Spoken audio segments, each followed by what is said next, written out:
ഖദീജത്തു ബിന്തു ഖുവൈലിദ്, ഖുവൈലിദിൻ്റെ മകൾ ഖദീജ എന്നാണ്. ഖദീജ ബീവിക്കിൻ്റെ വാപ്പാക്കൊരു സഹോദരനുണ്ട്, ഖുവൈലിദിന് നൗഫൽ എന്നാണ് പേര്. അവരുടെ മകനാണ് വറക്കത്ത് ബിൻ നൗഫൽ എന്ന് പേരായ ആള്.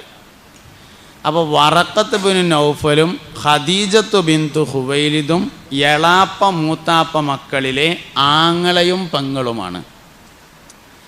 വറക്കത്ത് പ്രായം കൂടുതലുള്ള ആളും ഖദീജ താരതമ്യേന പ്രായം കുറഞ്ഞ ആളുമാണ്. അവർ കാണലും സംസാരിക്കലും ഒക്കെ പതിവുണ്ടായിരുന്നു. സംസാരമധ്യേ ഒരിക്കൽ വറക്കത്ത് ഖദീജ ബിവിയോട് പറഞ്ഞു റളിയല്ലാഹു അൻഹ, അവസാന പ്രവാചകൻ വരാൻ സമയമായിട്ടുണ്ട്. വേദഗ്രന്ഥങ്ങളിൽ കണ്ടതനുസരിച്ച് മക്കയിലാണ് അവസാന പ്രവാചകൻ വരാൻ സമയമായിട്ടുണ്ട് എന്ന് പറഞ്ഞപ്പോൾ ഖദീജ ബീവി ഇങ്ങനെ ആലോചിച്ചു, ഏതേക്കാരപ്പം നമ്മളെ നാട്ടിൽ നബിയാകാൻ പറ്റുന്ന ഒരാളുള്ളത്. അങ്ങനെ തിരഞ്ഞു. മക്കയിലെ പ്രധാനപ്പെട്ട ആൾക്കാരൊക്കെ ഇങ്ങനെ അന്വേഷിച്ച് നോക്കുമ്പോൾ ആഹാരം നബിയാകാൻ പറ്റൂല, ഒറ്റ കുട്ടിനും പറ്റിയതില്ല. പറ്റുന്ന ഒരാളെ മാത്രമേ കാണാനുള്ളൂ. അബ്ദുൽ മുത്തലിബിൻ്റെ പേരക്കുട്ടി അബ്ദുല്ലാ റളിയല്ലാഹു അൻഹുവിൻ്റെ മകൻ മുഹമ്മദ് സല്ലല്ലാഹു അലൈഹി വസല്ലം. ഈ നാട്ടിലൊരു നബിയാകാൻ പറ്റിയതായിട്ട് തിരഞ്ഞിട്ട് കാണാനുള്ളത് ഇയാളെ മാത്രമാണ്.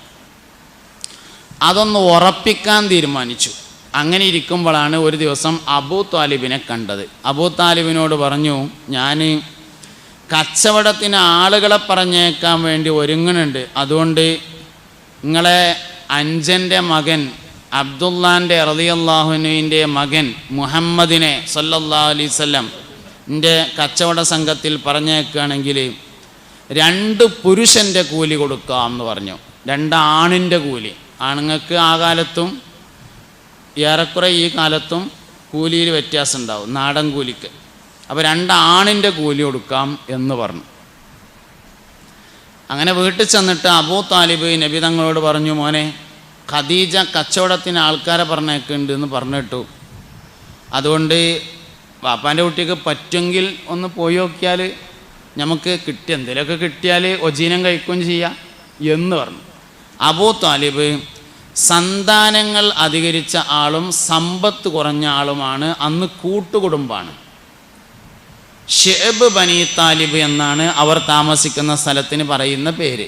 എല്ലാവരും കൂടി ഒന്നിച്ച് താമസമാണ്. അപ്പോൾ ചെലവ് നടത്തേണ്ട ആൾ അബൂ താലിബാണ്. മൂപ്പര് പൈസ വളരെ കുറഞ്ഞ ആളും മക്കൾ പേരക്കുട്ടികൾ അധികരിച്ച ആളുമാണ്. അപ്പോൾ അബൂ താലിബിനെ സഹായിക്കാം എന്ന് കരുതിയിട്ട് ഖദീജ ബിയുടെ കച്ചവട സംഘത്തിൽ പോകാൻ നബി സല്ലല്ലാഹു അലൈഹി വസല്ലമ തീരുമാനിച്ചു. കച്ചവടത്തിന് ഇങ്ങനെ സെലക്ഷൻ നടക്കുകയാണ്, റിക്രൂട്ട്മെൻറ്റ് റാലി നടക്കുകയാണ്. അപ്പോൾ നബി തങ്ങൾ ഇങ്ങനെ വരുന്നത് തട്ടിൻ പുറത്ത് നിന്ന് ഖദീജ ബി റളിയല്ലാഹു അൻഹ കണ്ടു. വരുന്ന കണ്ടപ്പോൾ വേഗം താഴെ ഇറങ്ങി വന്നു. ഇൻ്റർവ്യൂവിനൊന്നും അറ്റൻഡ് ചെയ്യാതെ തന്നെ അഡ്മിഷൻ കൊടുത്തു. 2 പുരുഷൻ്റെ കൂലി നിശ്ചയിച്ചു. കൂടെ ഒരാളെയും ഏർപ്പാട് ചെയ്തു. മൈസറത്ത് എന്ന ഒരടിമ പുരുഷൻ, പേര് കേട്ടാൽ ചിലപ്പം പെണ്ണാന്ന് തോന്നും, പെണ്ണല്ല, മൈസറത്ത് ആണാണ്. മൈസറത്ത് എന്ന ഒരടിമയെയും ഏർപ്പാട് ചെയ്തു.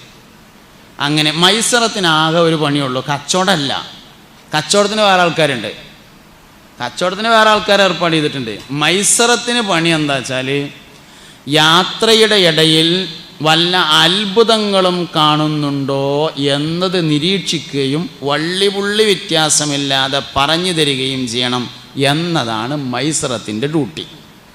അങ്ങനെ യാത്രാസംഘം തിരിച്ചു. മേഘങ്ങൾ നിഴലിട്ട് കൊടുക്കുന്ന അത്ഭുത ദൃശ്യം മൈസറത്ത് കണ്ടു. വഴിയിൽ വിശ്രമിക്കാനിരിക്കുന്ന സമയത്ത് നെസ്തൂറ എന്ന പേരായ ഒരു പുരോഹിതൻ വരുന്നതും, അതിൻ്റെ കുഴപ്പമല്ല, മൈക്കൻ്റെ കുഴപ്പമാണ്.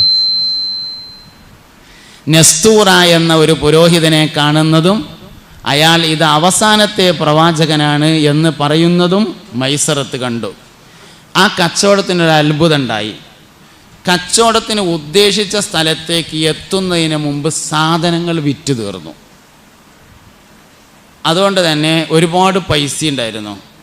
പൈസക്ക് മക്കയിലില്ലാത്ത കുറേ സാധനങ്ങൾ അവിടുന്ന് ഇങ്ങോട്ട് വാങ്ങി. എന്നിട്ട് മടക്കയാത്ര ഉണ്ടായി. തിരിച്ചു വന്നപ്പോൾ ഇത് വിറ്റ് നോക്കുമ്പോൾ പിന്നെ ലാഭം കിട്ടി. അപ്പോൾ ഖദീജ ബീവി പറഞ്ഞതിൻ്റെ ഇരട്ടി കൊടുത്തു. ആദ്യം പറഞ്ഞത് ഇരട്ടിയാണ്, കൊടുത്തത് അതിൻ്റെ ഇരട്ടിയാണ്. അങ്ങനെ പൈസ കിട്ടി. നബി സല്ലല്ലാഹു അലൈഹി വസല്ലം തങ്ങൾ വീട്ടിലെത്തി. ഖദീജ ബീവി റളിയല്ലാഹു അൻഹാ വിവാഹാലോചനകളിലേക്ക് പോവുകയാണ്. പറഞ്ഞു കേട്ടാൽ തോന്നും ഇതെന്തോ വല്ല മരം ചുറ്റിയ പരിപാടിയാണ് എന്നല്ല, ഇത് അവസാനത്തെ പ്രവാചകനാണ് എന്ന് കണ്ടെത്തുകയും ഖദീജ ബീവി അത് പറയുന്നത് ചെയ്തിട്ടുണ്ട്. നബിയെ, നിങ്ങളെ അള്ളാഹു നബിയായി നിയോഗിക്കുന്നതിൻ്റെ 5 വർഷങ്ങൾക്ക് മുമ്പ് നിങ്ങൾ പ്രവാചകനാണെന്ന് ഞാൻ ഉറപ്പിച്ചിട്ടുണ്ട് എന്ന് സയ്യിദുന ഖദീജ റളിയല്ലാഹു അൻഹ പറഞ്ഞതായി കാണും. ഇത് അവസാനത്തെ പ്രവാചകനാണെന്ന് മനസ്സിലാക്കിയപ്പോൾ ആ പ്രവാചകന് ആവശ്യമായ എല്ലാ കാര്യങ്ങളും എനിക്ക് ചെയ്തു കൊടുക്കണമല്ലോ എന്ന് തീരുമാനിച്ചു. അതിനൊറ്റ വഴിയേ ഉള്ളൂ, പുതിയണ്ണാകുക. അതാണ് അന്വേഷണം. അതിനെന്താ വഴി നോക്കിയതാണ് അന്വേഷണം. എന്നിട്ടോ ഖദീജ ബീവി തൻ്റെ പണം മുഴുവനും നബി സല്ലല്ലാഹു അലൈഹി വസല്ലം തങ്ങൾക്ക് വേണ്ടി ചിലവാറ്റി. എത്ര പൈസ എന്നറിയങ്ങൾ? ഒരിക്കൽ നബിയും ഖദീജ ബീവി ഇങ്ങനെ നടന്നു പോകുമ്പോൾ മാർക്കറ്റിൻ്റെ അടുത്തെത്തിയപ്പോൾ ഒരു അടിമയെ വിൽക്കാൻ വെച്ചത് കണ്ടു. സെയ്ദ് ബിനു ഹാരിസ എന്നായിരുന്നു പേര്.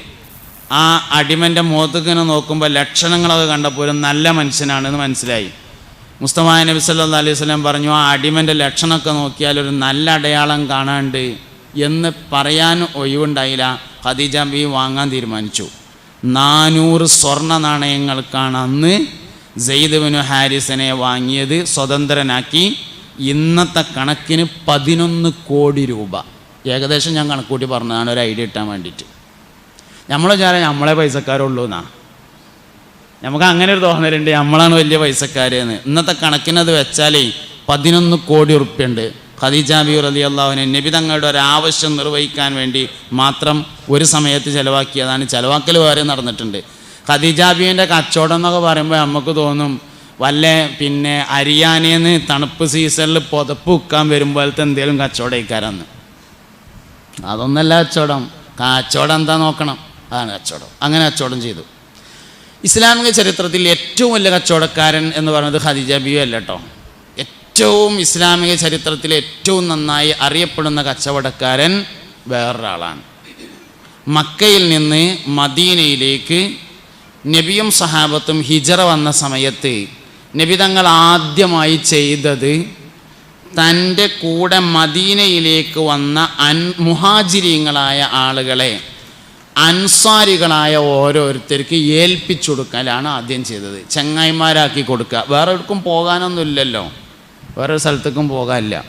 അതുകൊണ്ട് ഓരോ മുഹാജിരിങ്ങളെ ഓരോ അൻസാരിങ്ങൾക്ക് ഏൽപ്പിച്ചു കൊടുത്തു. അവർക്ക് ആവശ്യമായ ഭക്ഷണങ്ങൾ ഉള്ളേന്ന് കൊടുക്കുക എന്നതായിരുന്നു പരിപാടി.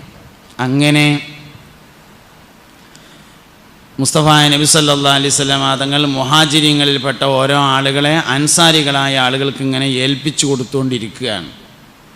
ഓരോരുത്തരും പെരയെ കൊണ്ടുപോയിട്ട് ഭക്ഷണം കൊടുക്കുന്നതൊക്കെ ഒരുപാട് അത്ഭുതങ്ങളാണ്.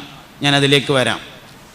അതിനു മുമ്പ് ഖദീജ ബീവി റളിയല്ലാഹു അൻഹയും നബി സല്ലല്ലാഹു അലൈഹി വസല്ലമയും തമ്മിലുള്ള വിവാഹം നടന്നതിന് ശേഷം നബി തങ്ങളുടെ കച്ചവടം വല്ലാതെ മുന്നോട്ട് പോയിട്ടില്ല. കുറച്ചു കാലം അല്ലറ ചില്ലറ കച്ചവടങ്ങളൊക്കെ ഉണ്ടായിട്ടുണ്ട് എന്നതാണ്. മുസ്തഫ നബി സല്ലല്ലാഹു അലൈഹി വസല്ലം തങ്ങൾ കച്ചവടക്കാരനായിരുന്നു. സിദ്ദീഖുൽ അക്ബർ റളിയല്ലാഹു അൻഹു കച്ചവടക്കാരനാണ്. എന്താ സിദ്ദീഖ് റളിയല്ലാഹു അൻഹുവിൻ്റെ കച്ചവടം? തുണിഷാപ്പാണ്. തുണി വ്യാപാരിയായിരുന്നു. മൂപ്പര വാപ്പാക്ക് ജ്വല്ലറിയാണ്. അബൂബക്കർ സിദ്ദീഖ് റളിയല്ലാഹു അൻഹുവിൻ്റെ വാപ്പ അബൂ ഖുഹാഫ എന്നാണ്. ഒറിജിനൽ പേര് ഉസ്മാനാണ്. അറിയപ്പെടുന്ന പേരാണ് അബൂ ഖുഹാഫ. മൂപ്പര ഒറിജിനൽ പേര് ഉസ്മാൻ എന്നാണ്. ഉസ്മാൻ എന്നവർക്ക് ജ്വല്ലറിയാണ് പറഞ്ഞാൽ ഇന്നത്തെ മാതിരത്തെ ജ്വല്ലറി അല്ല. അന്നത്തെ ജ്വല്ലറി ഒരു വ്യത്യാസമുണ്ട്. പടച്ചോന്മാരുണ്ടാക്കി വെക്കുക. സ്വർണം കൊണ്ടുള്ള പടച്ചോന്, വെള്ളി കൊണ്ടുള്ള പടച്ചോന്, പഞ്ചലോഹങ്ങളെ കൊണ്ട് നിർമ്മിച്ച പടച്ചോന്മാർ, ഇങ്ങനെയൊക്കെയുള്ള നല്ല നല്ല പടച്ചോന്മാരുണ്ടാക്കിയിട്ട് വിൽക്കുന്ന കച്ചവടമാണ്. അതാണ് അന്നത്തെ ജ്വല്ലറി. ലോഹങ്ങൾ ഉപയോഗിച്ചുകൊണ്ടാണ് ഉണ്ടാക്കിയിരുന്നത്. സ്വർണം കൊണ്ടും വെള്ളി കൊണ്ടൊക്കെ ഉള്ള വിഗ്രഹങ്ങൾ ഉണ്ടാക്കി വിൽപ്പന നടത്തുന്ന ആളായിരുന്നു മഹാനാ. അപ്പോൾ 2 കച്ചവടമായി. ഇന്നത്തെ ഏറ്റവും വലിയ 2 കച്ചവടമാണ്. ഒന്ന് ജ്വല്ലറി, ഒന്ന് തുണിഷാപ്പും. വാപ്പാക്ക് ജ്വല്ലറിയാണ്, മകന് തുണിഷാപ്പാണ്. സിദ്ദീഖ് റളിയല്ലാഹു അൻഹുവിന് തുണി വ്യാപാരമാണ്.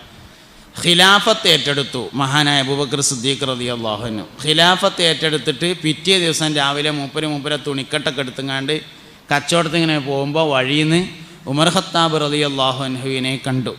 അല്ല, എവിടേക്കാപ്പം നിങ്ങൾ പോകണമെന്ന് ചോദിച്ചു. ഞാൻ കച്ചവടത്തിന് പോകുകയാണ് പറഞ്ഞു.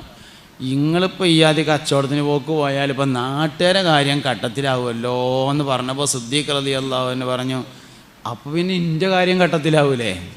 ഞാൻ പോയില്ലെങ്കിൽ കുട്ടികളെ കാര്യം പെണ്ണുങ്ങളെ കാര്യം അത് നിങ്ങൾ പറഞ്ഞ ഒരു കാര്യം തന്നെയാണ്. തൽക്കാലം നമുക്കൊരു കാര്യം ചെയ്യാം, നിങ്ങളിൻ്റെ ഒപ്പം വരിക ഇറങ്ങാണ്ട് പൊതു ഖജനാവ് എന്ന ബൈത്തുൽ മാലിൻ്റെ സൂക്ഷിപ്പുകാരനായ സഹാബിയുടെ അടുത്തേക്ക് കൂട്ടിക്കൊണ്ടുപോയി. നമ്മളന്നത്തെ ഭാഷയിൽ പറഞ്ഞാൽ ഖജാഞ്ചിൻ്റെ അടുത്തേക്ക് കൊണ്ടുപോയി.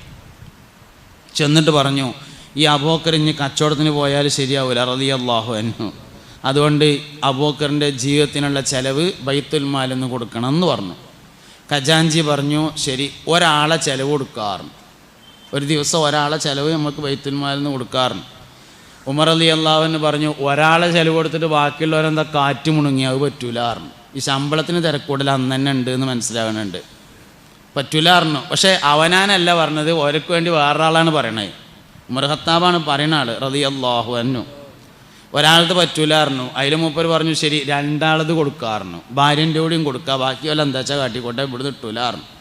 ഉമർ റളിയല്ലാഹു അൻഹു പറഞ്ഞു, പറ്റൂലായിരുന്നു, രണ്ടൊന്നും കൊടുത്താൽ വരെ കുട്ടികൾക്ക് എന്താ കാട്ടുക വെച്ചു. അങ്ങനെ ഏതായാലും തായും മേലെയും പറഞ്ഞ് അവസാനം ഒരു ദിവസത്തിന് ഒരാടിൻ്റെ പകുതിയുടെ കതിർ കണക്കനുസരിച്ച് കൊടുക്കാം എന്ന് തീരുമാനിച്ചു. അന്ന് വില കുറഞ്ഞ സാധനം ആടാണ് കേട്ടോ, ഒന്നൊക്കെ കണക്ക് കൂട്ടരുത്, എന്ന് പറയാൻ നിൽക്കണ്ട. അന്ന് എല്ലാ പെരയിലുള്ള സാധനം ആടാണ്. ഒരാടിൻ്റെ പകുതിയുടെ കതിർ കണ്ട് കൊടുക്കാമെന്ന് തീരുമാനാക്കി. പക്ഷേ സിദ്ദീഖുൽ അക്ബർ റളിയല്ലാഹു അൻഹു ഒരു കാര്യം ചെയ്തു. മഹാനവർകൾ വഫാത്താകുന്നതിൻ്റെ മുമ്പ് തൻ്റെ ഭാര്യയുടെ സ്വത്ത് വിറ്റിട്ട് ബൈത്തുൽ മാലിൽ നിന്നും പറ്റിയ മുഴുവൻ ശമ്പളവും തിരിച്ചടച്ചിട്ട് മരണപ്പെട്ടു. അതാണ് സിദ്ദീഖുൽ അക്ബർ റളിയല്ലാഹു അൻഹു. ഒരു കച്ചവടക്കാരനാണ്. ഉമർ റളിയല്ലാഹു അൻഹു കച്ചവടക്കാരനാണ്. എന്താ കച്ചവടം? സ്ഥലക്കച്ചവടം, ബ്രോക്കറാണ്. ഞമ്മക്കേ കച്ചവടം അറിയുള്ളൂ എന്നാണ്. ഉമർ ഇബ്നുൽ ഖത്താബ് റളിയല്ലാഹു അൻഹുവിന് കച്ചവടമായിരുന്നു. താരീഖ് പഠിച്ചോളി. എന്തിനാ താരീഖ് പഠിക്കണ അറിയോ? ഈ ചരിത്രം പഠിക്കുന്നതിലൊരു ലക്ഷ്യമുണ്ട്, അതേമാതിരി ആകാനല്ല. അത് ചിലപ്പോൾ നടക്കൂല, അല്ലെങ്കിൽ നടക്കുകയും ചെയ്യും, അല്ലെങ്കിൽ നടക്കാതിരിക്കുകയും ചെയ്യും, എപ്പോഴും നടന്നോളണമെന്നില്ല. ചരിത്രം പഠിക്കുന്നതിനൊരു രഹസ്യമുണ്ട്. നമ്മളെവിടേക്കും എത്തിയിട്ടില്ല എന്ന് മനസ്സിലാകാനാണ് ചരിത്രം. നമ്മളെവിടേക്കും നമ്മളിങ്ങനെ ഈ കൊല്ലപ്പോൾ റമദാൻ 30 കിട്ടിയെന്ന് വിചാരിച്ചോളി. ഈ റമദാൻ 30 കിട്ടി, ശനിയാഴ്ചയാണ് പെരുന്നാളായതെന്ന് വിചാരിക്കുക.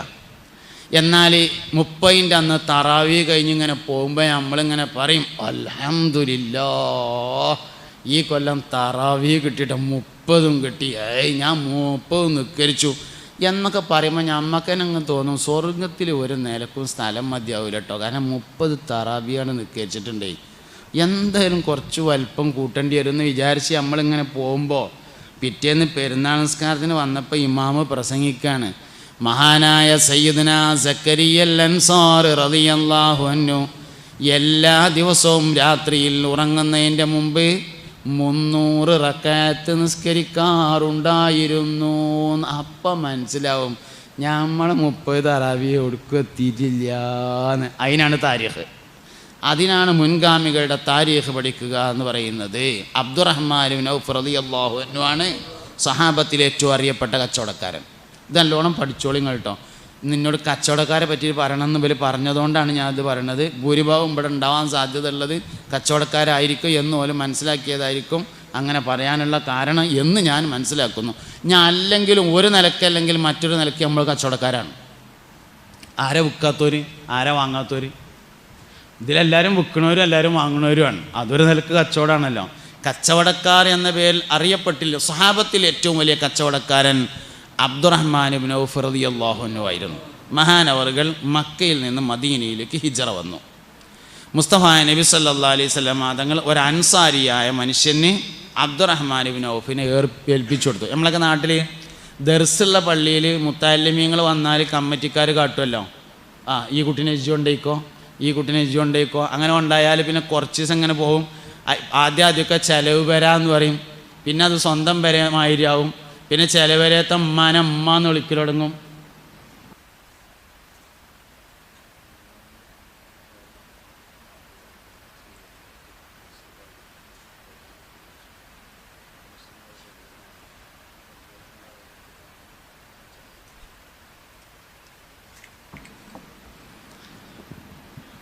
എൻ്റെ ഡ്രൈവറാണ്, ഓൻ അത്യാവശ്യമായിട്ട് പോകേണ്ടത് വന്നുകൊണ്ട് ചവി വന്നിട്ട് പോയതാണ്, വേറെ കുഴപ്പമൊന്നുമില്ല. ഞാൻ അതിങ്ങനെ ആലോചിച്ചിട്ട് ക്ലാസ് തൈമ പോകണ്ടെന്ന് എഴുതിയിട്ട് പറഞ്ഞതാണ്. അബ്ദുറഹ്മാൻ ബിൻ ഔഫ് റളിയല്ലാഹു അൻഹു മക്കയിൽ നിന്ന് മദീനയിൽ എന്തെങ്കിലും ഒരു കാരണം കിട്ടിയാൽ മതി ശ്രദ്ധ പോകാൻ. അങ്ങനെ നമ്മൾ പൊതുവേ ഉള്ളൊരു ഇടപാട് അങ്ങനെയാണ്. ചെറിയൊരു കാരണം കിട്ടിയാൽ മതിയാവും. ഒന്നുമില്ലെങ്കിൽ മൈക്കൊന്ന് കേടെന്നാൽ മതി, അപ്പോൾ എല്ലാവരും ശ്രദ്ധ പോയി. അങ്ങനെയാണ് ഇത്. ഈ നേരത്ത് നിങ്ങളോട് ഇങ്ങനെ വർത്താനം പറഞ്ഞ് പിടിച്ചിരുത്തണമെങ്കിൽ രേഷം പണിയുണ്ട്, അതെന്നെ സംഗതി. അവിടെ ഇങ്ങോട്ട് നോക്കിയ എല്ലാവരും.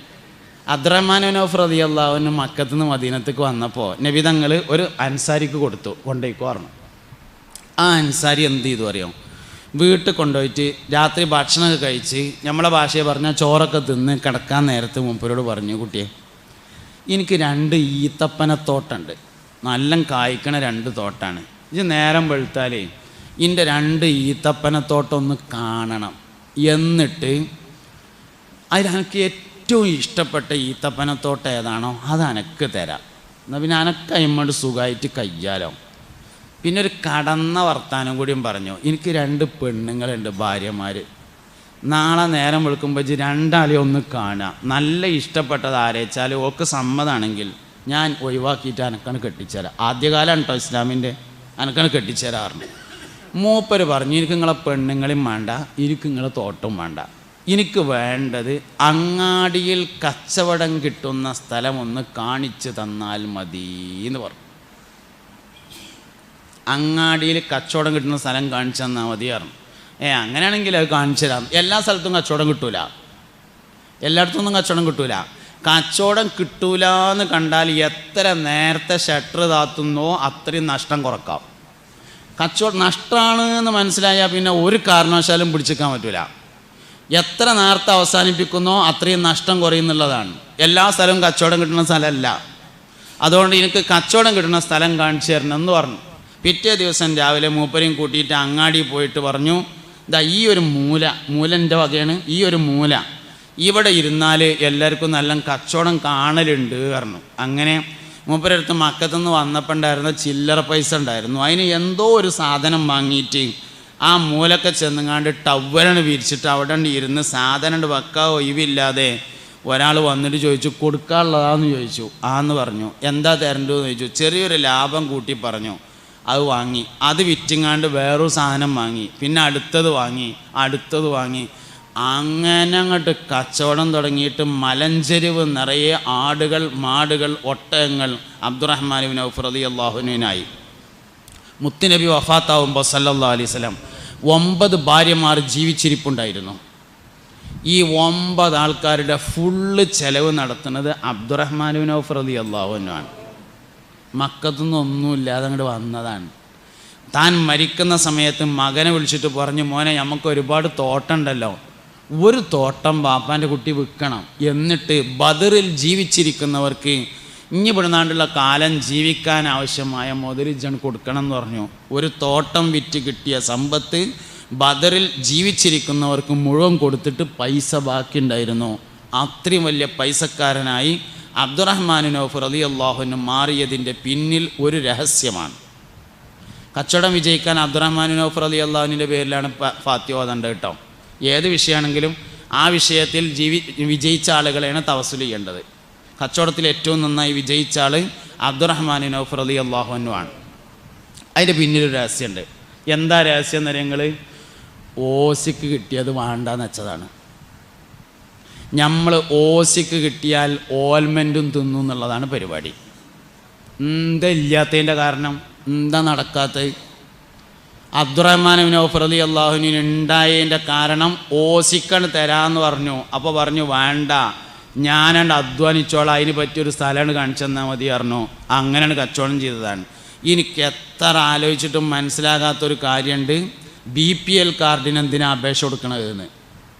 മുതലാളിയാകാനല്ലേ അപേക്ഷിക്കേണ്ടത്, ദരിദ്രനാവാൻ അപേക്ഷിക്കേണ്ട വല്ല കാര്യമുണ്ടോ? ഒരാൾ നമ്മളോട് പറയണം, അന്നെ ഞാൻ പൈസക്കാരെ ലിസ്റ്റിൽ പെടുത്തി തരാമെന്ന് പറഞ്ഞാൽ ഒരു അപേക്ഷ കൊടുത്ത് നോക്കാം. അന്നെ ഞാൻ സാധുക്കളുടെ ലിസ്റ്റിൽ പെടുത്തി തരാം എന്ന് പറഞ്ഞതിന് അപേക്ഷ കൊടുക്കുന്നതാണ് നമ്മളെ പരാജയത്തിൻ്റെ കാരണം.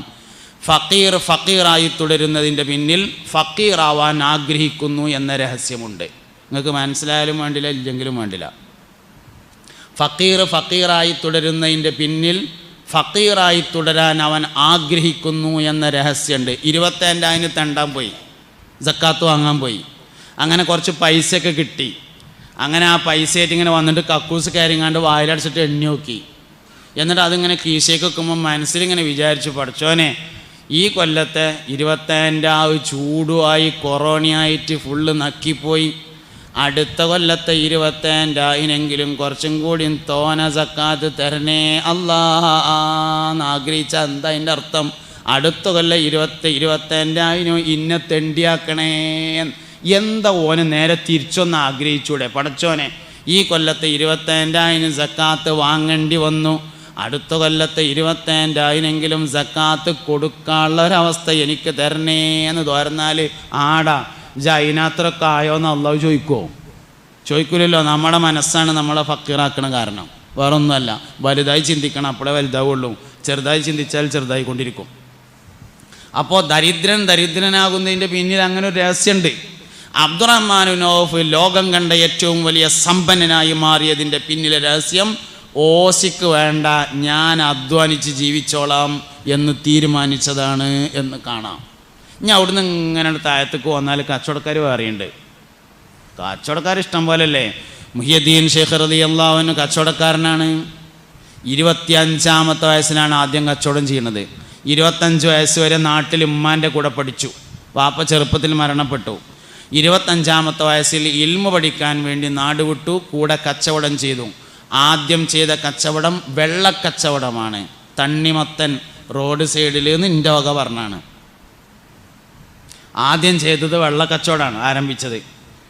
അങ്ങനെയാണ് കച്ചവടം ചെയ്തിട്ടാണ് വലുതായി എവിടേക്കെത്തി.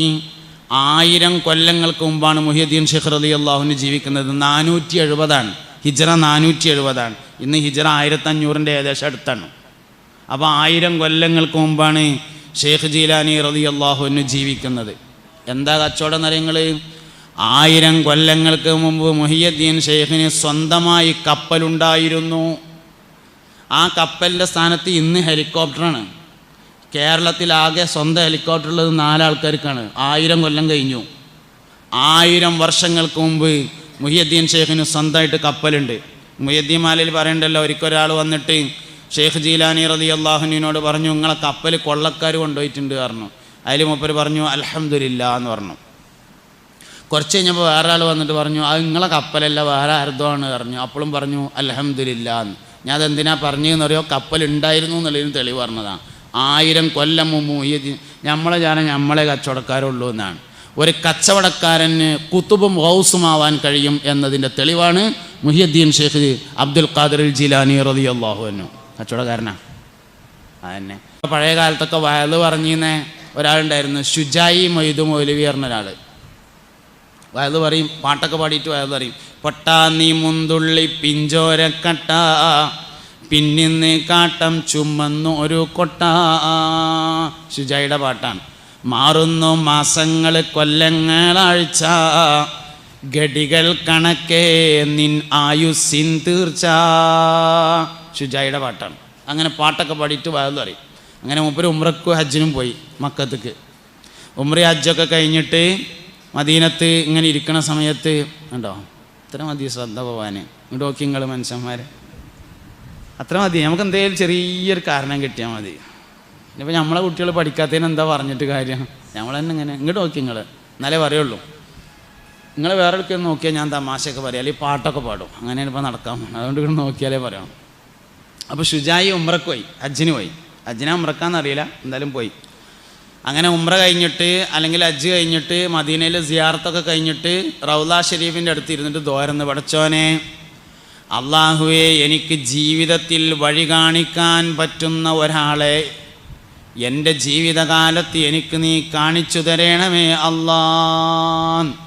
മലയാളത്ത് പറഞ്ഞാൽ ഒരു മുറബ്ബിയായ ഷെയ്ഖിനെ എനിക്ക് തരണേന്ന് തോരുന്നു. ജീവിതത്തിന് വഴി കാണിക്കാൻ പറ്റുന്ന ഒരാളെ കാണിച്ചു തരണേന്ന് തോരുന്നു. അന്ന് രാത്രി മുസ്തഫായ നബി തങ്ങളെ സ്വപ്നത്തിൽ കണ്ടു സല്ലല്ലാഹു അലൈഹി വസല്ലം. അപ്പോൾ പുണ്യനബിയോട് സല്ലല്ലാഹു അലൈഹി വസല്ലമയോട് മഹാനവറുകൾ ഇതേ അഭിപ്രായം പറഞ്ഞു, എനിക്ക് ജീവിതത്തിന് വഴി കാണിക്കാൻ പറ്റുന്ന ഒരാളെ എൻ്റെ ഹയാത്ത് കാലത്ത് കാണിച്ചു തരണം. മുത്തുനബി സല്ലല്ലാഹു അലൈഹി വസല്ലമ തങ്ങൾ പറഞ്ഞു, ശുജായി, നിങ്ങളെ കയ്യിൽ ഒരു തസ്ബീഹ് മാലല്ലേ, അതൊരാൾ ചോദിച്ചിങ്ങാണ്ട് വരും. അപ്പം ആ തസ്ബീഹ് മാല അയാൾക്കാണ് കൊടുക്കുക. അയാൾ തന്നെയാണ് നിങ്ങളെ ജീവിതത്തിന് വഴി കാണിക്കാൻ പറ്റണ ഏറ്റവും നല്ല ആൾ എന്ന് പറഞ്ഞു. നേരം വെളുത്തു. ശുജായി തസ്ബീഹ് മാല എടുത്തിട്ട് ഇങ്ങനെ പിടിച്ചു. എന്നിട്ടിങ്ങനെ നടന്നു ആരെങ്കിലും ചോദിക്കാൻ വേണ്ടിയിട്ട്. പക്ഷെ ആരും ചോദിച്ചില്ല. അവസാനം നാട്ടിൽ നിന്ന് ഹജ്ജിന് പോയവരൊക്കെ മടങ്ങുകയാണ്. മൂപ്പര് തസ്ബീഹ് കുറേ നടന്നു നോക്കി, ചോദിക്കണില്ല. അത് കീശയിലിട്ടിട്ട് മൂപ്പര് പോന്നു നാട്ടിലേക്ക്. നാട്ടിൽ വന്ന് വയല് പറയാൻ തുടങ്ങി. വയലിനൊക്കെ പോയിട്ട് ഇങ്ങനെ എവിടെയൊക്കെ വയല് കഴിഞ്ഞാൽ ഹൈദർസുലിയുടെ വണ്ടിക്കാണ് മൂപ്പര് പോയിന്ന്. ഹൈദർസുലിയുടെ വണ്ടി പറഞ്ഞാൽ ഏത് കിട്ടിയ വണ്ടിക്ക് കയറലാണ് ഹൈദർസുലിയുടെ വണ്ടി. എല്ലാ വണ്ടിയും മൂപ്പരതാണല്ലോ, അതിനാണ് പോവുക. അങ്ങനെ ലോറിയിലൊക്കെ ചെന്ന് ഇറങ്ങിയിട്ട് ഇങ്ങനെ അവിടെ ഒരു പെട്ടിക്കട ഉണ്ട്. ആ പെട്ടിക്കടയിൽ നിന്ന് ഒരു ചൂട്ട് വാങ്ങും. 25 പൈസ കൊടുത്തിട്ട് ഒരു ചൂട്ട് വാങ്ങിയിട്ട് ആ ചൂട്ട് ഇങ്ങനെ കത്തിച്ചിട്ട് അതിങ്ങനെ മിന്നിയിട്ട് പെരേക്ക് ഇങ്ങനെ പോവും. അങ്ങനെ വയലൊക്കെ തുടങ്ങി. നാട്ടിൽ വന്ന് ചൂട്ട് വാങ്ങി പെരേക്ക് പോവും, പിറ്റേന്ന് വയലിന് പോവും. അങ്ങനെ പോക്കും വരവൊക്കെ ഇങ്ങനെ തുടങ്ങി ജോറായി. ഒരു ദിവസം വയൽ കഴിഞ്ഞിട്ടിങ്ങനെ മടങ്ങി വരികയാണ്. നാട്ടിൽ വന്നിറങ്ങി ചൂട്ട് വാങ്ങാൻ വേണ്ടി പെട്ടിക്കടയിൽ കയറി ചൂട്ട് വാങ്ങിയിട്ട് പൈസ കൊടുത്തപ്പോൾ കച്ചവടക്കാരൻ പറഞ്ഞു, പൈസ വേണ്ട, എനിക്ക് നിങ്ങൾ ആ തസ്ബീഹ് മാല തന്നാൽ മതിയായിരുന്നു. അതിൽ പറഞ്ഞു, എൻ്റെ അടുത്ത് ആകെ ഒരു തസ്ബീഹ് മാല ഉള്ളൂ, അത് അങ്ങനെ തരാനുള്ള എല്ലാവരും, അതങ്ങനെ ഒന്നേ ഉള്ളൂ, അത് അങ്ങനെ കൊടുക്കാൻ പറ്റിയൊരു തസ്ബീഹ് മാലല്ല. അത് പിന്നെ ജീവിതത്തിൽ വഴി കണക്കാൻ വേണ്ട ഷെയ്ഖ് ചോദിക്കുമ്പോൾ കൊടുക്കാൻ വേണ്ടി നബി തങ്ങൾ പറഞ്ഞതാണല്ലോ സല്ലല്ലാഹു അലൈഹി വസല്ലം. അപ്പോൾ മൂപ്പര് കൊടുത്തില്ല, അതങ്ങനെ തരാം. അതിൽ മൂപ്പര് പറഞ്ഞു, ഏതേലും തസ്ബീഹ് മാലല്ല ഞാൻ അങ്ങോട്ട് ചോദിച്ചത്, ആ മദീനത്തുനിന്ന് നബി തങ്ങൾ തരാൻ പറഞ്ഞൊരു തസ്ബീഹ് മാലല്ലേ, അതിട് തരീന്നാ പറഞ്ഞത് പറഞ്ഞു. കച്ചവടക്കാർ മോശക്കാരൊന്നുമല്ല, അങ്ങനത്തെ കച്ചവടക്കാരും ഉണ്ട്.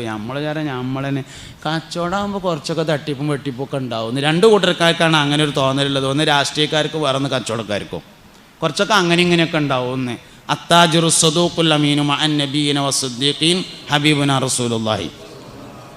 അത്താജിറു സദൂഖുൽ അമീനു, സത്യസന്ധനും വിശ്വസ്തനുമായ കച്ചവടക്കാരൻ, മഅൻ നബിയ്യിന, അംബിയാക്കളോടൊപ്പവും, വസ്സുദ്ദീഖീന, സുദ്ദീഖ് റളിയല്ലാഹു അൻഹുവിൻ്റെയും അനുയായികളാകുന്ന സ്വഹാബത്തിൻ്റെയും ഒപ്പം സ്വർഗത്തിലാണ്. അത്താജിറു സദൂഖുൽ അമീനു മഅൻ നബിയ്യിന വസ്സുദ്ദീഖീൻ.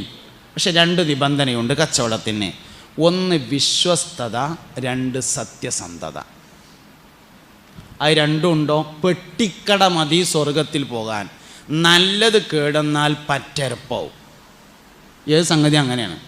നല്ല സാധനം കേടെന്നാലാണ് പറ്റരപ്പാകുക. മൂല്യന്മാരാരെങ്കിലും തോണ്ടിയാലുള്ള വലിയ പ്രശ്നം. തോണ്ടാൻ പാടില്ല, ഒരിക്കലും പറ്റൂല. നല്ല കേടെന്നാൽ പറ്റരപ്പായി. തന്നെ ബിരിയാണി കേടെന്നാൽ ചോറ് കേടെന്ന മാതിരി ആവില്ല, അടുത്തു കൂടെ പോകാൻ പറ്റൂല. മനുഷ്യൻ മരിച്ചാൽ പൂച്ച അത്ത മാതിരി ആവില്ല, അടുത്തു കൂടെയാണ് പോകാൻ പറ്റൂല. നല്ലത് കേടെന്നാൽ പറ്റരപ്പായി.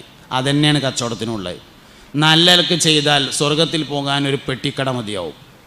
മുത്തുനബി പറഞ്ഞതാണ് സല്ലല്ലാഹു അലൈഹി വസല്ലം. ഇമാം ബുഖാരി റിപ്പോർട്ട് ചെയ്ത ഹദീസാണ്.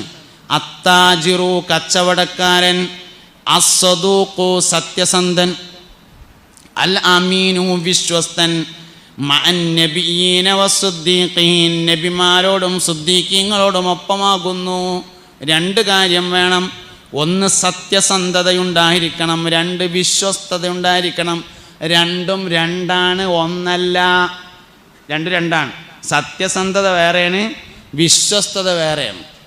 കള്ളനെയും വിശ്വസിക്കാൻ പറ്റും ചിലപ്പോൾ, പക്ഷെ സത്യസന്ധനായിക്കോണമെന്നില്ല. സത്യസന്ധനും വിശ്വസ്തനുമായ കച്ചവടക്കാരനായിരിക്കണം.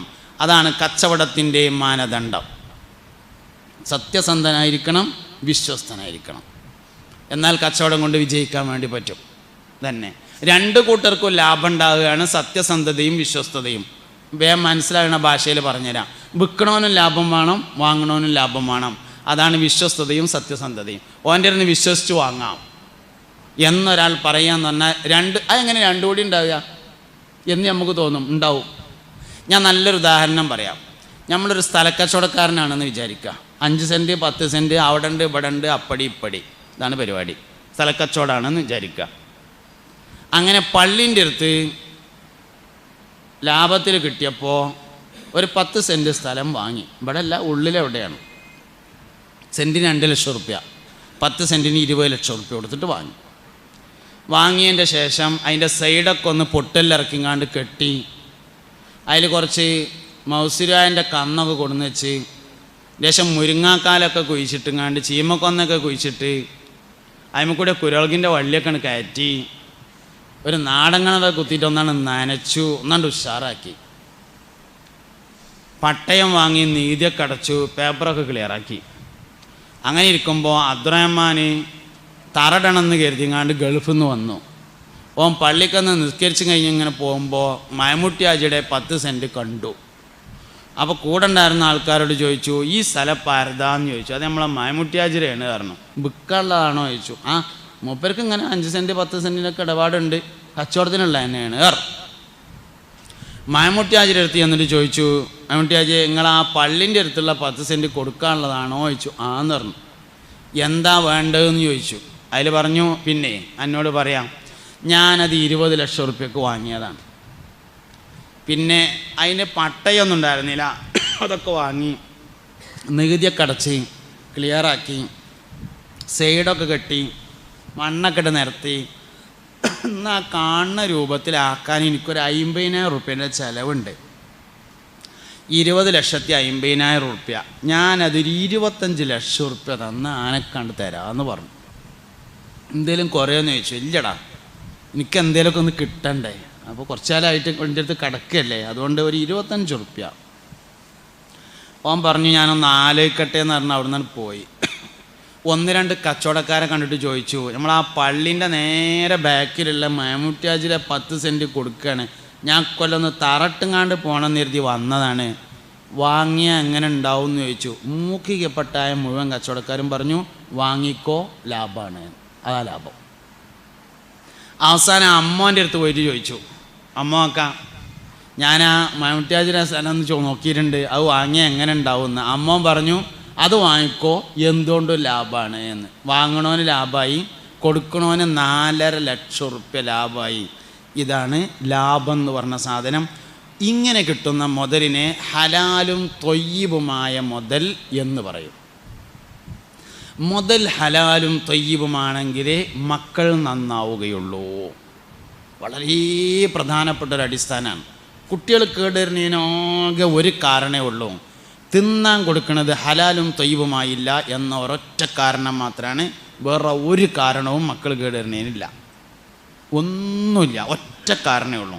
രണ്ടാമത്തൊരു കാരണം അതിനില്ല. ഹലാലായാൽ പോരാ, തൊയ്യിബായിരിക്കണം. എല്ലാ ഹലാലുകളും തൊയ്യിബല്ല. എന്തിനാപ്പോൾ എത്രയൊക്കെ എനിക്ക് കിട്ടിയെന്ന് വിചാരിണ്ട്, എനിക്ക് വേണമെങ്കിൽ വാങ്ങിയാൽ പോരെ എന്നൊക്കെ ചോദിക്കാം, ഹലാലൊക്കെ ആവും. തൊയ്യിബാവൂല. തൊയ്യിബാകണമെങ്കിൽ വാങ്ങിയവൻ അൽഹംദുലില്ലാഹ് എന്ന് പറയുന്ന സാഹചര്യമുണ്ടെങ്കിലേ തൊയ്യിബാവുകയുള്ളൂ. ഒരിക്കലും ഹലാല് മാത്രം തിന്നാൻ കൊടുത്താൽ പറ്റില്ല, തൊയ്യിബാവണം. എല്ലാ ഹലാലുകളും തൊയ്യിബല്ല, എല്ലാ തൊയ്യിബും ഹലാലാണ്. എല്ലാ തൊയ്യിബും ഹലാലാവും, എല്ലാ ഹലാലും തൊയ്യിബായിരിക്കില്ല. അതുകൊണ്ട് ഒരിക്കലും ഹലാലായാൽ പോരാ, തൊയ്യിബായിരിക്കണം. ഇത് നമ്മുടെ ജീവിതത്തിൽ പലപ്പോഴും ഉണ്ടാവും. തൊയ്യിബല്ലാത്ത പല സാധനം നമ്മൾ കാണും. പള്ളിക്കന്നിങ്ങനെ നിസ്കരിച്ചിങ്ങാണ്ട് പെരേക്കിങ്ങനെ പോകുമ്പോൾ ഏതോ ഒരാളുടെ അദ്രമാക്കാൻ്റെ മൂവാണ്ടം മൂച്ചി റോട്ടമ്മക്ക് ഇങ്ങനെ ചാഞ്ഞു നിൽക്കുന്നുണ്ട്, അതിമന്നൊരു മാങ്ങ ചാടി കിടക്കുന്നുണ്ട്. എടുത്തുണ്ടാവാം, ഹലാലാണ്. കാരണം ഒരു മൂവാണ്ടം മൂച്ചിമെന്നൊരു മാങ്ങ ചാടിയിട്ട് അത് കൊണ്ടുപോയിനൊന്നും ആരും വടിയെടുത്തുങ്ങാണ്ട് പിന്നാലെ വരലില്ല, ഹലാലാവും. ഹലാലൊക്കെ തന്നെയാണ്. തൊയ്യിബാണെങ്കിൽ അസർ നിസ്കാരത്തിന് അയാളെ കണ്ടപ്പോൾ പറഞ്ഞു, പിന്നെ എൻ്റെ മൂവാണ്ടം മൂച്ചിമെന്നൊരു മാങ്ങ റോട്ടമ്മക്ക് ചാടിയുന്നത് ഞാൻ കൊണ്ടുപോയിട്ട് ചെമ്മീൻ തല ഇട്ടുങ്ങാണ്ട് ചമ്മന്തി അരച്ചിട്ടിട്ടുണ്ട് എന്ന് പറയുമ്പോൾ മൂപ്പര് പറയണം, കൊണ്ടേക്കട കുഞ്ഞമ്മതേ, അത് മാത്രമല്ല എനിക്ക് വേണമെങ്കിൽ ഞാൻ കുട്ടികളെടുത്ത് രേഷൻ കൊടുത്തയക്കും കൂടിയും ചെയ്യാ എന്ന് പറഞ്ഞാൽ തൊയ്യിബായ മുതലാണ്. അല്ലെങ്കിൽ ഞാൻ പലപ്പോഴും പറയലുണ്ട്, ഈ പിന്നെ ഗവൺമെൻറ് ജോലിക്കാരുടെ മക്കൾ പലപ്പോഴും ദീനീ സംരംഭങ്ങൾക്ക് നേതൃത്വം നൽകുന്ന ആളുകളായി വരാറില്ല. അതിനൊരു പ്രധാനപ്പെട്ട കാരണമുണ്ട്. എന്താ വെച്ചാൽ ഈ ബറക്കത്ത് എന്ന് പറയുന്നത് നമ്മൾ വളരെയധികം ശ്രദ്ധിക്കേണ്ട ഒരു കാര്യമാണ്. ബറക്കത്തില്ലാത്ത മുതൽ എത്ര ഉണ്ടായിട്ടും കാര്യമില്ല. 3 ലക്ഷം റുപ്യ കയ്യിലുള്ള ഒരാൾ 100 റുപ്യ കടം ചോദിച്ച് നടന്നാൽ എങ്ങനെ ഉണ്ടാവും? ഓന് 3,100,000 ആവശ്യമുണ്ട്. എന്നിട്ട് ഇങ്ങനെ കാണുന്നവരോടൊക്കെ ഒരു 100 തരുമോ, ഒരു 100 കിട്ടിക്ക, നാളെ തരാം, എൻ്റെ അടുത്തില്ല, ഒരു 100 കിട്ടിക്ക, 3 ലക്ഷം എൻ്റെ അടുത്തുണ്ട്. ബറക്കത്തില്ലെങ്കിൽ അങ്ങനെ ഉണ്ടാവുക. ബറക്കത്തുണ്ടെങ്കിൽ 1000 മതി, മുഴുവൻ ചിലവും കഴിഞ്ഞാൽ 200ൻ്റെ ഒരു നോട്ട് കീശയിൽ വെക്കാൻ ബാക്കിയുണ്ടാവും. അതാണ് ബറക്കത്ത് പറഞ്ഞത്. ഇത് പൈസയിൽ മാത്രമല്ല, ഇത് മക്കളിലുണ്ട്. 10 മക്കളുണ്ട്, ആവശ്യ നേരത്തെ ഒറ്റൊന്നുമില്ല, ഒരു ചെറുക്കനേ ഉള്ളൂ, എല്ലാറ്റിനും കൊണ്ടോ ആൾ ബാക്കിയുണ്ട്. ബർക്കത്താണ്. സമയത്തിലെ ബർക്കത്തുണ്ട്. നമ്മളെ വല്ലിപ്പാക്ക് എല്ലാ വെള്ളിയാഴ്ചയും നഖം മുറിക്കാൻ നേരം കിട്ടിയിരുന്നു. നമുക്ക് പുതിയാപ്പിള ഇറങ്ങുമ്പോൾ വരെ നഖം മുറിക്കാൻ നേരമില്ല. സമയത്തിൽ ബർക്കത്തില്ലായിട്ടാണ്. അതുകൊണ്ട് കച്ചവടത്തിലെ ബർക്കത്ത് നല്ലോണം സൂക്ഷിക്കണം. ബർക്കത്തില്ലാത്തത് എത്ര സൂപ്പർ മാർക്കറ്റായിട്ടും കാര്യമില്ല. ബർക്കത്തുള്ള ഒരു പെട്ടിക്കടയാണെങ്കിൽ ഓൻ ഭംഗിയായിട്ട് ജീവിച്ചു പോകും. ബറക്കത്ത് നഷ്ടപ്പെടുന്ന ചില കാര്യങ്ങളുണ്ട്. തൊയ്യിബല്ലാത്തത് വന്നു ചേർന്നാൽ ബറക്കത്ത് നഷ്ടപ്പെടും. പ്രധാനമായും 2 കാരണങ്ങളാണ് ബറക്കത്ത് നഷ്ടപ്പെടാൻ ഉണ്ടാവാറുള്ളത്. ഒന്ന്, ലോൺ എടുത്ത് കച്ചവടം തുടങ്ങുക. ശവത്തിൽ കുത്തല്ല കേട്ടോ, ഞാൻ ഉള്ളതുള്ള മാതിരി പറയാന്നേ ഉള്ളൂ. ഒന്ന്, ലോൺ എടുത്ത് കച്ചവടം തുടങ്ങുക. 2, പെണ്ണുങ്ങളെ പണ്ടം വിറ്റുങ്ങാണ്ട് തുടങ്ങുക. എന്താ രണ്ടിനുള്ള പ്രശ്നം കാര്യങ്ങൾ? ലോൺ എടുത്ത് തുടങ്ങിയാൽ അത് പലിശയുമായി ബന്ധപ്പെട്ട ഇടപാടാണ്. ആർക്കെങ്കിലും ഉണ്ടെങ്കിൽ വേഗത്തിൽ ആ ഇടപാട് തീർക്കാൻ ആവശ്യമായ കാര്യം ചെയ്യണം.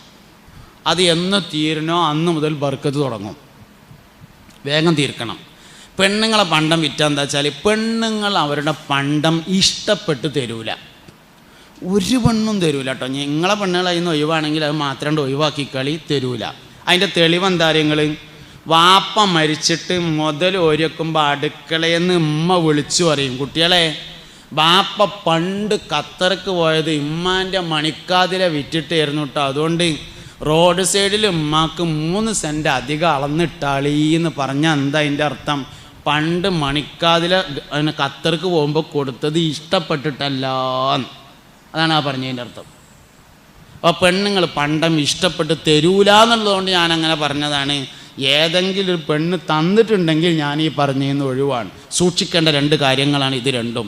ഒന്ന്, ലോൺ എടുത്ത് തുടങ്ങിയത് ഒടുക്കെത്തൂല, പെണ്ണുങ്ങളെ വണ്ടം വിറ്റത് ഒടുക്കെത്തൂല. അതിന് കാരണം രണ്ടും ഇഷ്ടപ്പെട്ട മുതലല്ല, തൊയ്യിബാവൂല എന്നുള്ളതാണ് കാരണം. അതുകൊണ്ട് എപ്പോഴും തൊയ്യിബായ കാര്യത്തിന് പരിശ്രമിച്ചാൽ ജീവിതം വലിയ റാഹത്തായിരിക്കും. കുറേ ഉണ്ടായിട്ട് എന്താ, ഒരു റാഹത്തും ഇല്ലാതെ ഉള്ളതിൽ റാഹത്തായിട്ട് ജീവിക്കാൻ കഴിയാന്നുള്ളത് തന്നെയാണ് ഏറ്റവും പ്രധാനപ്പെട്ട കാരണം.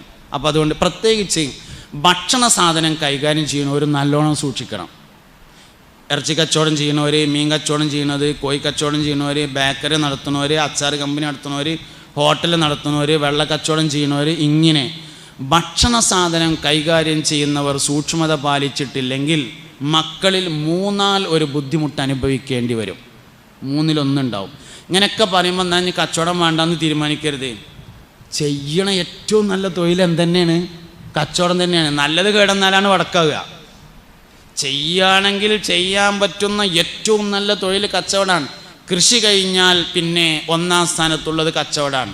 നേരെ തിരിച്ചു അഭിപ്രായമുണ്ട്. 1-ാം സ്ഥാനം കച്ചവടം, 2 കൃഷി എന്ന അഭിപ്രായമുള്ളവരുണ്ട്, 1 കൃഷി 2 കച്ചവടം എന്ന അഭിപ്രായമുള്ളവരുണ്ട്. പിന്നെ മാത്രമല്ല, എല്ലാ വരുമാന മാർഗങ്ങളും തൊഴിലിൽ പെടൂല. തൊഴിലാകെ 3 ഉള്ളൂ. തൊഴിൽ എന്ന് പറഞ്ഞാൽ ആകെ 3 ഉള്ളത്. ഒന്ന് കച്ചവടമാണ്, മറ്റൊന്ന് കൃഷിയാണ്, 3-ാമത്തേത് കൈത്തൊഴിലാണ്. ബാക്കിയൊന്നും തൊഴിലിൽ പെടൂല. അധ്യാപനം, മാഷ്, ടീച്ചർ, മൊലിയർ, വയലൊരനാൾ, ഡോക്ടർ ഒന്നും തൊഴിലല്ല, സർവീസാണ്, സേവനം. അതുകൊണ്ട് ജീവിക്കാം, അത് വേറെ കാര്യമാണ്. ജീവിക്കാൻ പറ്റിച്ചിട്ട് തൊഴിലാവൊന്നുമില്ല. മുഹമ്മദ് നബി സല്ലല്ലാഹു അലൈഹി വസല്ലം തങ്ങൾക്കൊരു തൊഴിലും ഇല്ലല്ലോ, ജീവിച്ചിരുന്നില്ലേ? എന്താ വരുമാന മാർഗം? ഹദിയയായിരുന്നു. പലരും കൊടുക്കുന്ന ഹദിയകളായിരുന്നു വരുമാന മാർഗം. അത് തൊഴിലല്ല. അധ്യാപനം തൊഴിലല്ല, സർവീസാണ്, സേവനമാണ്. വൈദ്യം തൊഴിലല്ല, സേവനമാണ്. തൊഴിലാകെ 3 ഉള്ളൂ. ഒന്ന് കൃഷിയാണ്. കൃഷിയിൽ പെട്ടതാണ് ആടുകൾ, മാടുകൾ, പശുക്കൾ, ഒട്ടകങ്ങൾ തുടങ്ങിയൊക്കെ കൃഷിയിൽപ്പെടും. നെല്ല്, ഗോതമ്പ് ഒക്കെ കൃഷിയാണ്. 2-ാമത് കച്ചവടമാണ്. അള്ളാഹുവിൻ്റെ ദുനിയാവിലുള്ള ഏത് സാധനവും കച്ചവടം ചെയ്യാം. 3-ാമത്തത് കൈത്തൊഴിലാണ്. കൈത്തൊഴിലിൽ കുറേ കാര്യങ്ങൾ പെടും.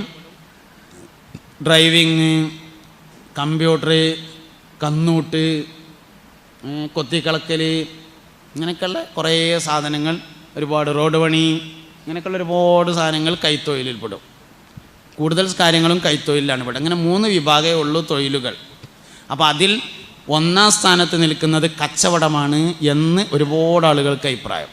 2 കൃഷി, 3 കൈത്തൊഴിൽ, അങ്ങനെയാണ്. എന്തുകൊണ്ടാണ് കച്ചവടം ഇത്രയും വലിയ ഫളിലുള്ള കാര്യമായി മാറാൻ കാരണം?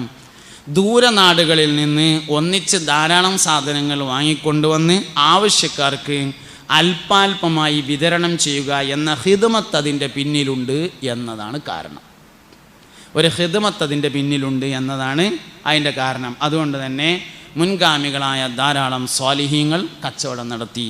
അതിന് ഉദാഹരണം പറഞ്ഞതാണ് ഗൗസുൽ ആലം സുൽത്താൻ മുഹിയുദ്ദീൻ അബ്ദുൽ ഖാദിർ ജീലാനി. 65 കൊല്ലം കച്ചവടം ചെയ്തിട്ടുണ്ട് മുഹിയുദ്ദീൻ ഷേഖ്. 65 കൊല്ലം കച്ചവടമുണ്ട്. കച്ചവടം മാത്രമല്ല, മുഹിയുദ്ദീൻ ഷേഖ് റളിയല്ലാഹു അൻഹു വേറെ ഉണ്ടായിരുന്നു. മൂപ്പര് രാഷ്ട്രീയക്കാരനായിരുന്നു. 4 അബ്ബാസിയ ഭരണാധികാരികളോടൊപ്പം ഭരണത്തിൽ പങ്കുചേർന്നിട്ടുണ്ട്. ഒപ്പം കച്ചവടമുണ്ട്, ഒപ്പം വയലുണ്ട്. 40 കൊല്ലം ഗൗസുൽ ആലം വയല് പറഞ്ഞിട്ടുണ്ട്. 40 കൊല്ലം. 25-ാമത്തെ വയസ്സിൽ നാട് വിട്ടു. 25-ാമത്തെ വയസ്സിൽ നാട് വിട്ടതിന് ശേഷം 25 കൊല്ലം പഠനവും കച്ചവടവും, 40 കൊല്ലം വയലും കച്ചവടവും. അങ്ങനെയാണ്. 25 ആണ്ടോളം ചുറ്റി നടന്നോവർ ഇരിയന്നായകൽ കേട്ടാരേയിരുന്നോവർ 40 ഇറ്റാണ്ടോളം വയല് പറഞ്ഞോവർ നന്നായി 90 കൊല്ലം ഇരുന്നോവർ. നല്ല കച്ചവടക്കാരനായിരുന്നു.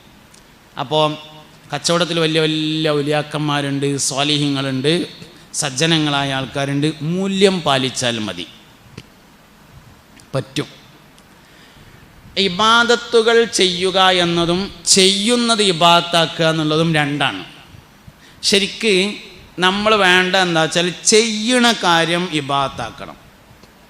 നമ്മൾ കച്ചവടം ചെയ്യുകയാണെങ്കിൽ ആ കച്ചവടം ഇബാദത്താക്കിയിട്ട് മാറ്റണം. ഞാൻ ഒരിക്കൽ കോഴിക്കോട് നിന്ന് ഇങ്ങനെ യാത്ര ചെയ്ത് വരുന്ന സമയത്ത് ഒരു ഹോട്ടലിൽ, നോമ്പിന് കുറച്ച് മുമ്പാണ്, ഭക്ഷണം കഴിക്കാൻ വേണ്ടി കയറി. അപ്പോൾ ഇങ്ങനെ നാടൻ ചോറും മീനും ഓർഡർ ചെയ്തു.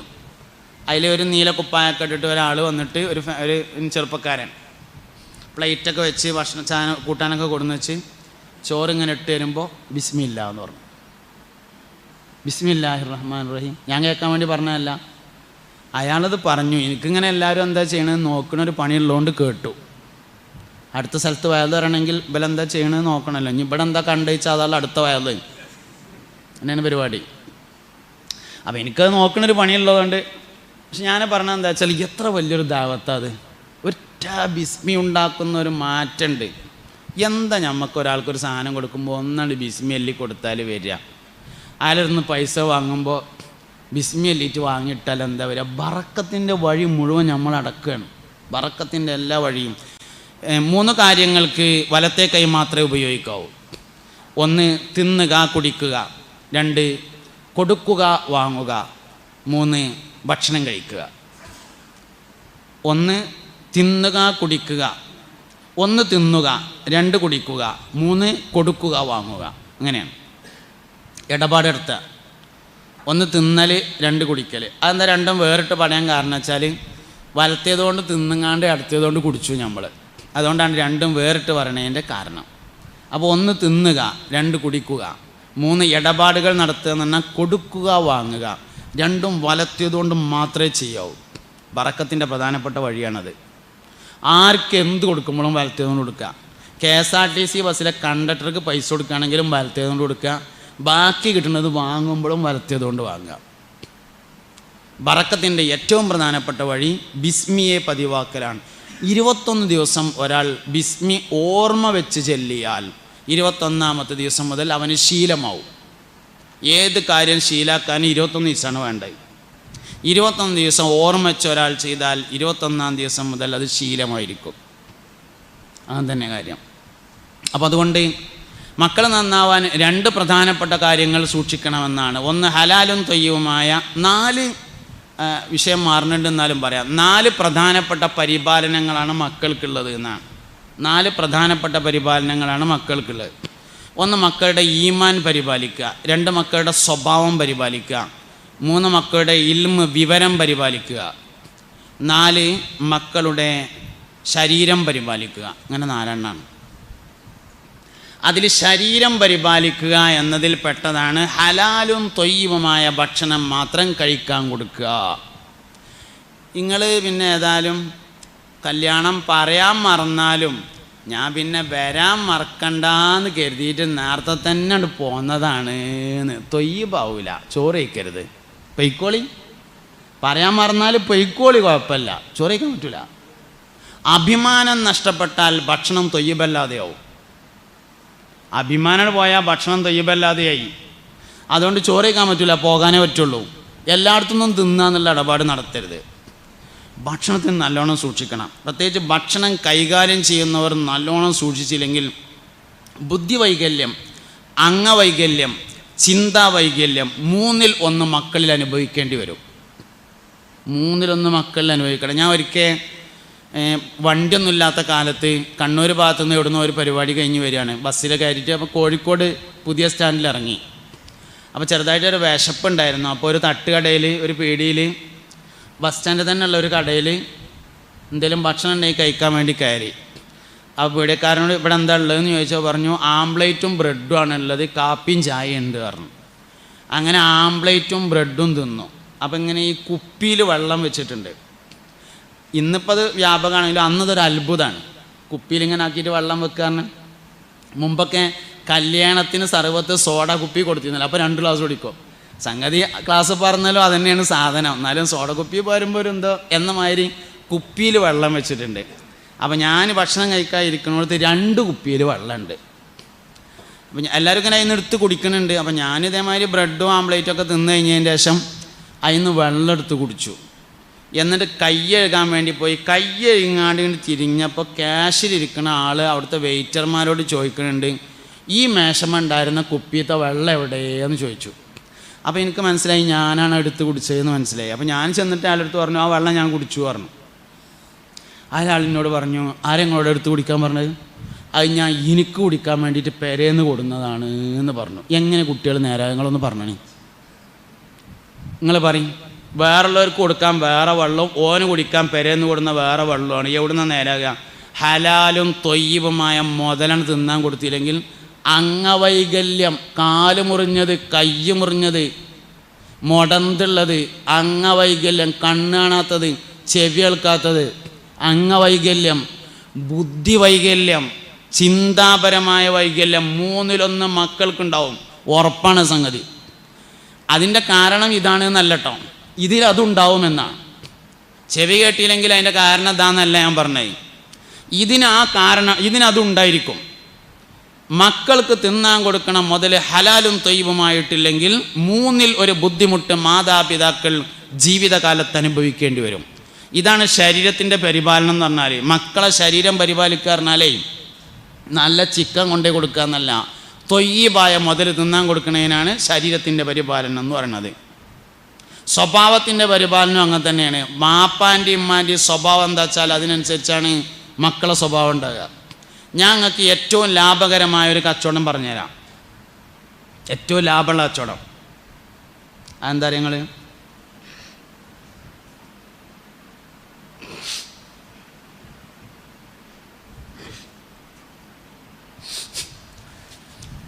ഏറ്റവും ലാഭമുള്ള കച്ചവടം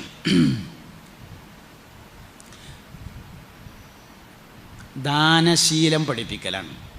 അതായത് 2 കാര്യങ്ങളാണ്. ഒന്ന് മര്യാദ, മറ്റൊന്ന് ശീലം. മര്യാദ എന്ന് പറഞ്ഞാൽ കർമ്മങ്ങൾ ശരിയാക്കാനാണ്, പ്രവർത്തനങ്ങൾ ശരിയാക്കാനാണ് മര്യാദ. കുറേ മര്യാദ ഉണ്ട്. എല്ലാവരെയും മുമ്പിൽ കൈ കൊണ്ട് ആംഗ്യം കാണിച്ച് വർത്താനം പറയാൻ പറ്റില്ല. വാപ്പാൻ്റെയും ഉസ്താദിൻ്റെയും മുന്നിൽ കൈ അടക്കി വെച്ച് സംസാരിക്കണം. എല്ലാവരെയും മുമ്പിൽ കൈ ആംഗ്യം കാണിക്കാൻ പാടില്ല. അതൊരു മര്യാദയാണ്. ഇങ്ങനെ മര്യാദകൾ വളരെ പ്രധാനപ്പെട്ടതാണ്. അത് മക്കളെ പഠിപ്പിക്കണം. ഒന്നാമത്തെ കാര്യം അതാണ്. 2 ശീലങ്ങൾ പഠിപ്പിക്കണം. ശീലങ്ങളിലെ അടിസ്ഥാന ശീലം ദാനശീലമാണ്. അള്ളാഹുവിൻ്റെ അനുഗ്രഹം കൊണ്ട് കച്ചവടക്കാർ നിലനിൽക്കുന്നതും ദാനശീലം കൊണ്ടാണ് കേട്ടോ. എവിടെ 1.5 ലക്ഷം ഉറുപ്യ ശമ്പളമുള്ള ഗവൺമെൻറ് ജോലിക്കാരൻ്റെ അടുത്തുനിന്ന് 100 ഉറുപ്യ കിട്ടണമെങ്കിൽ ഒരു ബനിയൻ വാങ്ങണമെങ്കിൽ 10 പീടിയിൽ പോയിട്ട് വില വയ്ക്കും. മലപ്പുറത്തുനിന്ന് മഞ്ചേരിക്ക് ബസ് കയറിയാൽ 1 ഉറുപ്യ ബാക്കി ഇട്ടാനുള്ളതിന് മഞ്ചേരി വരെ യുദ്ധം ചെയ്യും. പക്ഷേ കച്ചവടക്കാർ ആ വിഷയത്തിൽ അയഞ്ഞ സമീപനാണ്. എന്തൊക്കെ ഇല്ലെങ്കിലും നിലനിൽക്കുന്നതിൻ്റെ കാരണം അതാണ് കേട്ടോ. ദാനശീലം വളരെ പ്രധാനപ്പെട്ടൊരു സംഗതിയാണ്. ദാനശീലമുള്ളവൻ്റെ സ്വഭാവം നേരായിരിക്കും. മുസ്തഫ നബി സല്ലല്ലാഹു അലൈഹി വസല്ലം തങ്ങൾ യുദ്ധത്തിന് പോകാൻ വേണ്ടി പ്രസംഗിക്കണം. സഹാബത്തെ യുദ്ധത്തിന് പോകാൻ അനിവാര്യമാണ്, എല്ലാവരും കാര്യമായിട്ട് സംഭാവന ചെയ്യണം, ഇല്ലെങ്കിൽ ശത്രുക്കൾ മദീനയിലേക്ക് കടന്നു വരും, അപ്പോൾ മദീനയിലെ സ്ത്രീകളുടെയും കുട്ടികളുടെയും കാര്യം അപകടത്തിലാകും. ഇത് കേട്ടപ്പോൾ ഉസ്മാൻ റളിയല്ലാഹു അൻഹു എഴുന്നേറ്റ് എന്നിട്ട് പറഞ്ഞു, അള്ളാഹിൻ്റെ റസൂലേ, 100 ഒട്ടകങ്ങളും അവകൾക്ക് ചുമക്കാൻ മാത്രമുള്ള ആയുധങ്ങളും ഞാൻ തരാം. രണ്ടാമതും വയല് പറഞ്ഞു. വയല് കേട്ട ഉസ്മാൻ റളിയല്ലാഹു അൻഹു രണ്ടാമത് എഴുന്നേറ്റിട്ട് പറഞ്ഞു, നബിയെ, 100 ഒട്ടകങ്ങളും അവകൾക്ക് ചുമക്കാൻ മാത്രമുള്ള ആയുധങ്ങളും ഞാൻ തരാം. ഈ 100 ഒട്ടകത്തിനൊരു രഹസ്യമുണ്ട്. അന്തരങ്ങൾ അന്ന് അതിനേക്കാൾ വലിയ സംഖ്യ പറഞ്ഞും കേട്ടും പരിചയമില്ല. എല്ലാ കാലത്തെയും സംഖ്യ ഒരേ മാതിരിയല്ല. ഞാനൊക്കെ സ്കൂളിൽ പോയി നിന്ന് കേട്ടൊരു അനൗൺസ്മെൻ്റ് ഓർമ്മയുണ്ട്. എന്താ? ലോട്ടറിയുടെ അനൗൺസ്മെൻ്റാണ്. 1,00,000 രൂപയും മാരുതി കാറും ഇങ്ങക്കാണ് നാളെയാണ് എന്ന് പറഞ്ഞിട്ട് ജീവിതകാലം മുഴുവൻ അടിച്ച് പൊളിച്ച് ചെലവഴിച്ചാലും തീരാത്ത 1,00,000 രൂപയും മാരുതി കാറുമാണ് നാളെ ആരംഭെടുത്താൽ ഇങ്ങക്ക് എന്നാണ്. ജീവിതകാലം മുഴുവൻ അടിച്ച് പൊളിച്ച് ചെലവഴിച്ചാൽ തീരാത്ത 1,00,000 റുപ്യ. കാൽ ചായ കുടിച്ചാൽ തികയാത്ത പൈസയാണത്. എല്ലാ കാലത്തെയും സംഖ്യ ഒരുപോലെയല്ല. അന്നത്തെ വലിയ എമൗണ്ടാണ് 100. അതാണ് 100 ഒട്ടകവും അവകൾക്ക് ചുമക്കാൻ മാത്രമുള്ള ആയുധവും എന്ന് പറഞ്ഞതിൻ്റെ കാരണം. രണ്ടാമത് ചോദിക്കുമ്പോൾ പിന്നെയും പറയണത് വേറെ ഒരു 100 ഒട്ടകവും അവകൾക്ക് ചുമക്കാൻ മാത്രമുള്ള ആയുധവും എന്നാണ് പറഞ്ഞത്. ഇതിങ്ങനെ കേൾക്കുമ്പോൾ നമുക്ക് തോന്നും, മൂപ്പര വാപ്പാക്ക് കുറേ ഭൂസ്വത്തുണ്ടാവും, അതിൽ അങ്ങാടിയിലുള്ള 30 സെൻറ്റിൽ ഒരു 10 സെൻറ്റാണ് കൊടുത്തത് ഇക്കാരെന്ന്. അല്ല, ഉസ്മാൻ റളിയല്ലാഹു അൻഹു ഊരമ്മ 2 കാലിങ്ങനെ വെച്ചിട്ടിട്ട് കയ്യ് വീശിയിട്ട് മക്കയിൽ നിന്ന് മദീനയിലേക്ക് ഹിജ്റ വന്ന മുഹാജിറാണ്. എന്തേ കൊടുത്തതിൻ്റെ കാരണം? കൊടുക്കാനുള്ള മനസ്സാണ്, വേറൊന്നുമല്ല. ആർക്കുണ്ടാവുക? ദാനശീലമുള്ളവനെ സമ്പത്തുണ്ടാവും. ഇസ്ലാമിൽ, മുസ്ലിമിൽ, മുഅ്മിനീങ്ങളുടെ കൂട്ടത്തിൽ ഏതെങ്കിലും ഒരു മനുഷ്യന് ഹലാലും ത്വയ്യിബുമായ രീതിയിൽ സമ്പത്തുണ്ടായിട്ടുണ്ടോ? ഓനോ ഓൻ്റെ വാപ്പാൻ്റെ വാപ്പേ 3 തലമുറയിൽ ഒരാൾ ദാനശീലമുള്ളവനായിരിക്കും.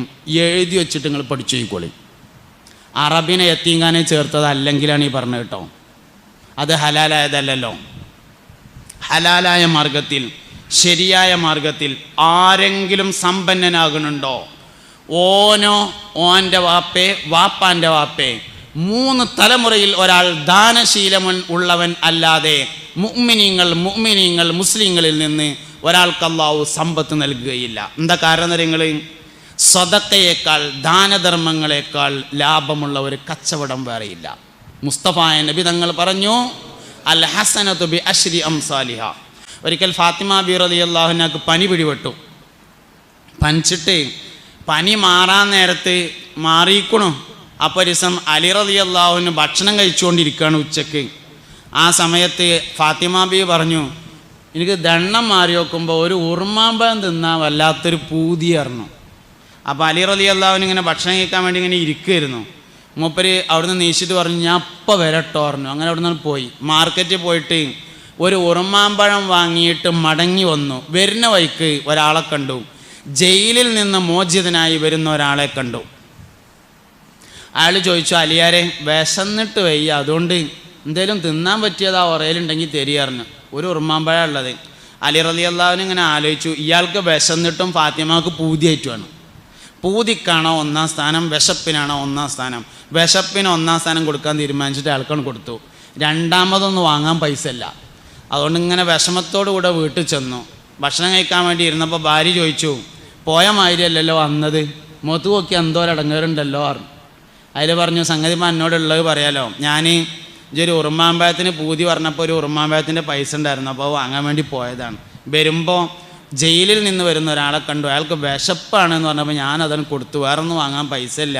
അപ്പോൾ അതിൻ്റെ അപ്പോൾ ഫാത്തിമ ബി പറഞ്ഞു റളിയല്ലാഹു അൻഹ, നിങ്ങളത് കൊടുത്തതുകൊണ്ട് വലിയ റാഹത്തായി, കൊടുത്തിട്ടില്ലെങ്കിൽ അതേ ഇക്കാരപ്പം ഏറ്റവും വലിയൊരു വിഷമം എന്ന് പറഞ്ഞിങ്ങനെ ഇരിക്കുമ്പോൾ അബ്ദുല്ലാഹിബിൻ അംർ ബിൻ ലാസ് റളിയല്ലാഹു അൻഹു കയറി വരുന്നുണ്ട്. അവരെ കയ്യിലൊരു കീസുണ്ട്. ആ കീസാണ് കൊടുത്തു അലി റളിയല്ലാഹു അൻഹു. എന്നിട്ട് പറഞ്ഞു, അലിയാരെ, ഇത് നിങ്ങൾക്ക് തരാൻ വേണ്ടി ഒരാൾ ഏൽപ്പിച്ച ഉറുമാമ്പഴമാണ് പറഞ്ഞു. എടുത്തു നോക്കുമ്പോൾ 9 ഉറുമാമ്പഴമുണ്ട്. അലി റളിയല്ലാഹു അൻഹു പറഞ്ഞു, അംറേ, ഈ ഉറുമാമ്പഴം എനിക്കുള്ളതായിരിക്കൂല കേട്ടോ പറഞ്ഞു. അപ്പോൾ അംർ ബിൻ ലാസ് റളിയല്ലാഹു അൻഹു ചോദിച്ചു, നിങ്ങൾക്കുള്ള തന്നെയാണ്, എന്താ നിങ്ങൾക്കുള്ളതല്ല എന്ന് പറയാൻ കാരണം എന്ന് ചോദിച്ചു. അതിൽ പറഞ്ഞു, ഇതിൽ 9 ഉറുമാമ്പഴമാണ്.